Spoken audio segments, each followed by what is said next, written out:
La tour de la télévision suisse romande s'élève depuis le début des années 70 au-dessus des bords de l'Arve à Genève. En 2004, la SSR lance un concours international pour sa rénovation. 6 ans plus tard, les Genevois découvrent son nouveau visage.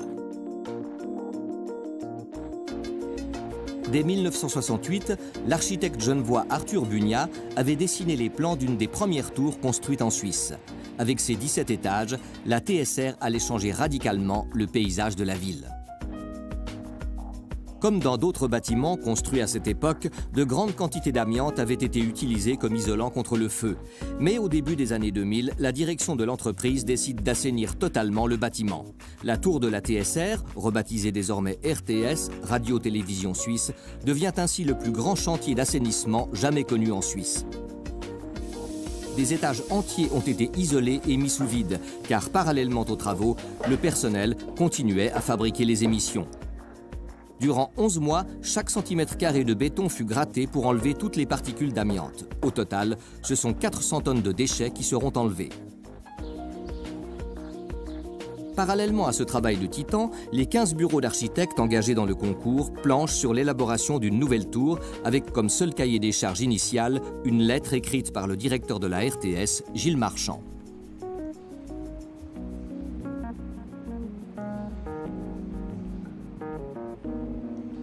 Un bâtiment, ce n'est pas simplement des murs, du béton et des vitres. Un bâtiment, c'est un état d'esprit, c'est quelque chose qui incarne une activité. La SSR m'a demandé, au fond, de rédiger une espèce de déclaration d'intention en disant, mais finalement, tout ça pourquoi, hein? Au-delà de la question technique, de la question de santé publique, au-delà de ça, quelle est la vision, quel est le projet d'entreprise, quelle est la portée finalement un peu plus symbolique que doit revêtir ce bâtiment une fois qu'il sera rénové. Alors la RTS s'est lancée dans un vaste projet immobilier dont le point culminant, dans tous les sens du terme, est la rénovation complète de la tour du quai Ernest Ansermet. Au final, c'est le projet du bureau d'architectes genevois Devantéry et Lamunière qui gagne le concours. Afin de proposer leur concept de rénovation, ils ont d'abord analysé les forces et faiblesses de l'ancien bâtiment. On était face à cette tour existante qu'on connaissait bien, mais il s'agissait donc de la déformer quelque part. C'était une des premières choses qui nous paraissait très importante, c'est qu'elle ne pouvait pas rester cet objet hiératique. Comme à la fin, vous savez, ce bloc noir de 2001, Odyssée de l'espace, qui était distant quelque part. C'est intéressant de garder la substance bâtie, hein. C'est quand même un des postulats qu'on peut avoir, quand c'est possible et quand ça vaut la peine. Ici, ça valait la peine, avant tout parce qu'il y avait ce volume qui était là. Des mètres carrés qu'on ne pouvait pas refaire à cet endroit-là. Parce que la zone, le lieu ne permettrait pas aujourd'hui de construire une tour à neuf. La RTS est et sera généraliste, plurielle, ouverte, innovante, chaleureuse, proche de ses téléspectateurs. Devantéry et Lamunière ont donc travaillé sur l'ouverture, la transparence, la fluidité et la communication pour transformer radicalement le bâtiment.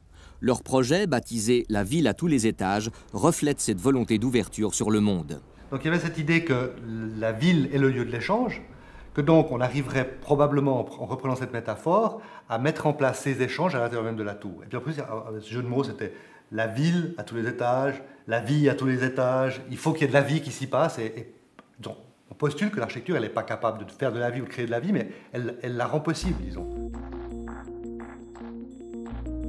Ces espaces ouverts entre étages, appelés atriums, sont une réponse aux besoins de meilleure fluidité à l'intérieur de la tour, tel que l'avait souhaité Gilles Marchand.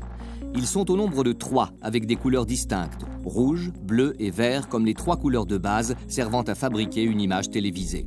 Les architectes nous ont proposé de créer ces atriums qui en fait représentent une espèce de cassure dans cet empilage, avec tout d'un coup des gens qui peuvent se promener de manière verticale dans la tour sans passer par les ascenseurs. Les plateaux de la tour ne sont pas séparés et puis connectables qu'avec un ascenseur, mais depuis cet espace-là, je monte très rapidement voir mes collègues de l'étage d'en dessus et on se retrouve dans un lieu de convivialité.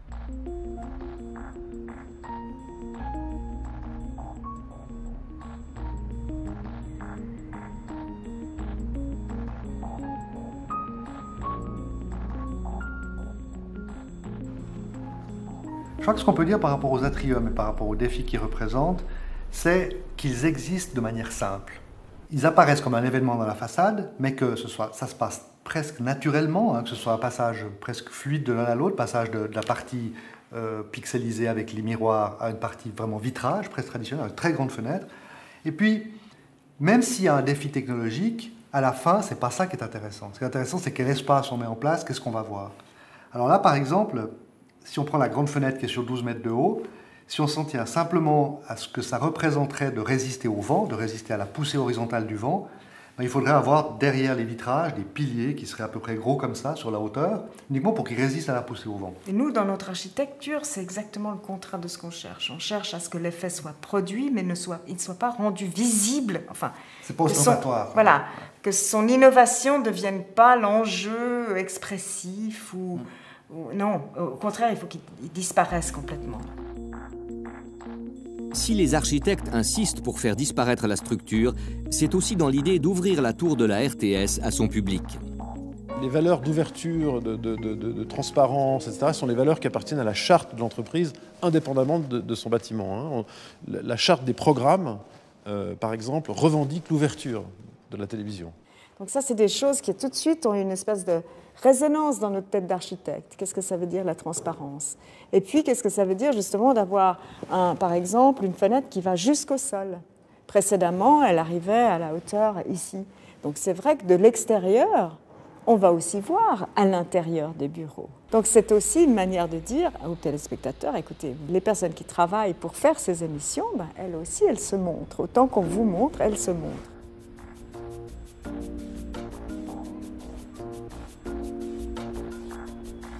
Cette tour a une portée symbolique qu'on ne peut ignorer. Elle incarne la télévision au cœur de la ville, elle illustre la taille de l'entreprise, à l'échelle romande en tout cas, elle matérialise les innombrables strates et combinaisons nécessaires à la fabrication d'un programme de télévision.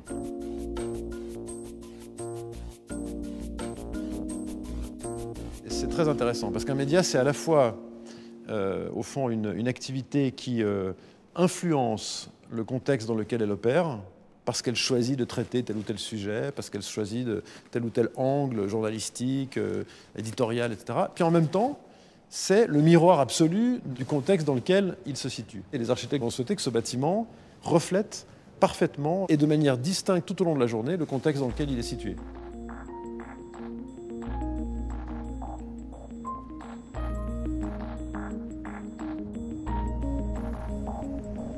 C'est une façade qu'on a appelée réactive, qui font que le temps, le climat, viennent jouer avec la tour. Et la tour de la télévision, c'est la télévision. C'est une image en mouvement. Quelque part, c'était notre réponse aussi au thème qui était donné. Les phénomènes ondulatoires, la réflexion du paysage, et puis aussi la planéité. Je crois que c'était très important que ce volume reste un volume absolument plane, qui fait que quand on se promènera au pied de la tour, on sera toujours dans des contextes assez serrés, mais on a une relation comme ça tactile et sensuelle avec cette surface qui va rendre différentes images. Au rez-de-chaussée, des images plus liées au paysage de l'arbre, le bâtiment existant. Et puis évidemment, dans les parties supérieures, c'est plus le ciel qui se reflète. Le fait qu'il fasse un beau temps, un mauvais temps, ça va changer tous les jours. La lettre initiale de Gilles Marchand mettait également l'accent sur la dimension symbolique de la tour de la télévision. Pour les architectes, cela s'est traduit par l'idée révolutionnaire de leur projet, à savoir la création d'un porte-à-faux. Dans le site, il y a ce porte-à-faux qui est très fort, qui a vraiment comme un œil sur la ville et puis qui est vraiment regardé. Ça nous permet, quand on est à l'intérieur, de voir au loin aussi, de se projeter sur cette Suisse romande. Ça permet à la Suisse romande de la voir. On avait aussi imaginé qu'on peut filmer à partir de là. On va pouvoir faire des émissions en direct du genre il se passe aujourd'hui sur la place des Nations une manifestation, et puis on y est, on la voit, et ça c'est envoyé dans le monde entier. Donc il y avait vraiment cette idée vraiment double.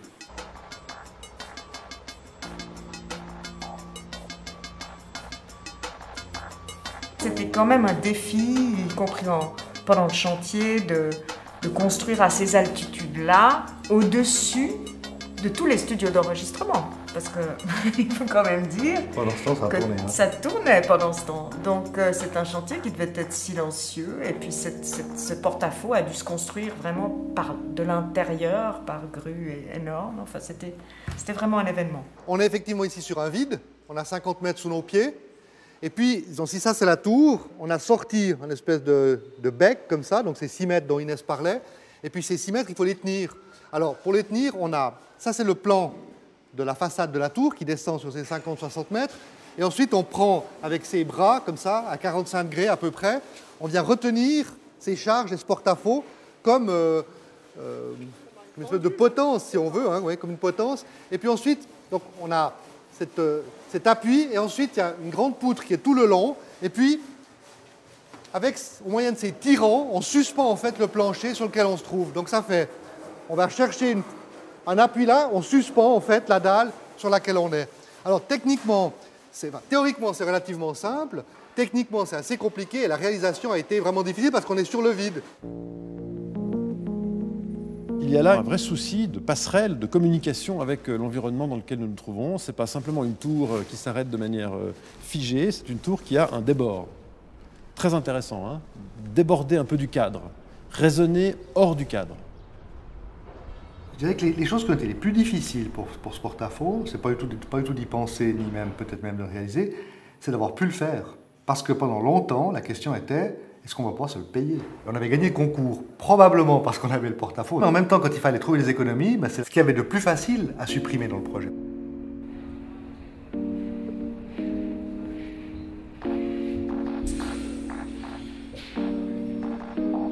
Alors que la tour rénovée redonne à Genève une allure résolument contemporaine, d'autres enjeux se dessinent déjà autour d'elle. De l'autre côté de l'Arve, la zone industrielle de la Praille et des Acacias est au centre de vastes projets de développement immobilier. La nouvelle tour de la radio-télévision suisse sera sans doute pionnière d'un nouvel essor pour la ville du bout du lac.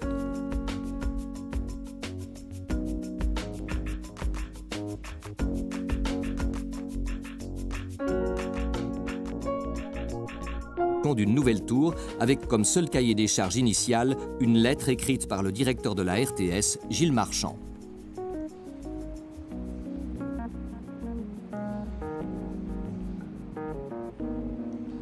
Un bâtiment, ce n'est pas simplement des murs, du béton et des vitres. Un bâtiment, c'est un état d'esprit, c'est quelque chose qui incarne une activité. La SSR m'a demandé, au fond, de rédiger une espèce de déclaration d'intention en disant, mais finalement, tout ça pourquoi, hein? Au-delà de la question technique, de la question de santé publique, au-delà de ça, quelle est la vision, quel est le projet d'entreprise, quelle est la portée finalement un peu plus symbolique que doit revêtir ce bâtiment une fois qu'il sera rénové. Alors la RTS s'est lancée dans un vaste projet immobilier dont le point culminant, dans tous les sens du terme, est la rénovation.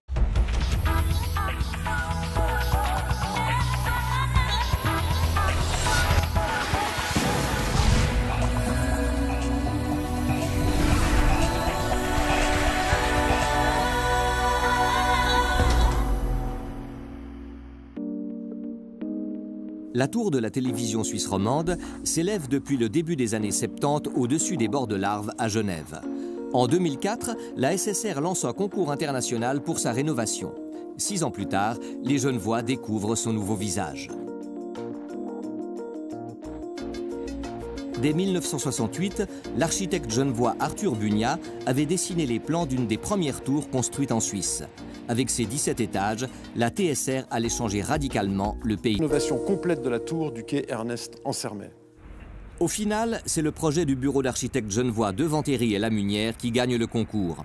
Afin de proposer leur concept de rénovation, ils ont d'abord analysé les forces et faiblesses de l'ancien bâtiment. On était face à cette tour existante qu'on connaissait bien, mais il s'agissait donc de la déformer quelque part. C'était une des premières choses qui nous paraissait très importante, c'est qu'elle ne pouvait pas rester cet objet hiératique, comme à la fin, vous savez, ce bloc noir de 2001, Odyssée de l'espace, qui était distant quelque part. C'est intéressant de garder la substance bâtie, hein. C'est quand même un des postulats qu'on peut avoir, quand c'est possible et quand ça vaut la peine. Ici, ça valait la peine, avant tout parce qu'il y avait ce volume qui était là. Des mètres carrés qu'on ne pouvait pas refaire à cet endroit-là. Parce que la zone, le lieu ne permettrait pas aujourd'hui de construire une tour à neuf. Visage de la ville. Comme dans d'autres bâtiments construits à cette époque, de grandes quantités d'amiante avaient été utilisées comme isolant contre le feu. Mais au début des années 2000, la direction de l'entreprise décide d'assainir totalement le bâtiment. La tour de la TSR, rebaptisée désormais RTS, Radio-Télévision Suisse, devient ainsi le plus grand chantier d'assainissement jamais connu en Suisse. des étages entiers ont été isolés et mis sous vide, car parallèlement aux travaux, le personnel continuait à fabriquer les émissions. Durant 11 mois, chaque centimètre carré de béton fut gratté pour enlever toutes les particules d'amiante. Au total, ce sont 400 tonnes de déchets qui seront enlevés. Parallèlement à ce travail de titan, les 15 bureaux d'architectes engagés dans le concours planchent sur l'élaboration. La RTS est et sera généraliste, plurielle, ouverte, innovante, chaleureuse, proche de ses téléspectateurs. De Vantéry et Lamunière ont donc travaillé sur l'ouverture, la transparence, la fluidité et la communication pour transformer radicalement le bâtiment. Leur projet, baptisé « La ville à tous les étages », reflète cette volonté d'ouverture sur le monde. Donc il y avait cette idée que la ville est le lieu de l'échange, que donc on arriverait probablement, en reprenant cette métaphore, à mettre en place ces échanges à l'intérieur même de la tour. Et puis en plus, ce jeu de mots, c'était la ville à tous les étages, la vie à tous les étages, il faut qu'il y ait de la vie qui s'y passe. Donc, on postule que l'architecture, elle n'est pas capable de faire de la vie ou de créer de la vie, mais elle la rend possible, disons.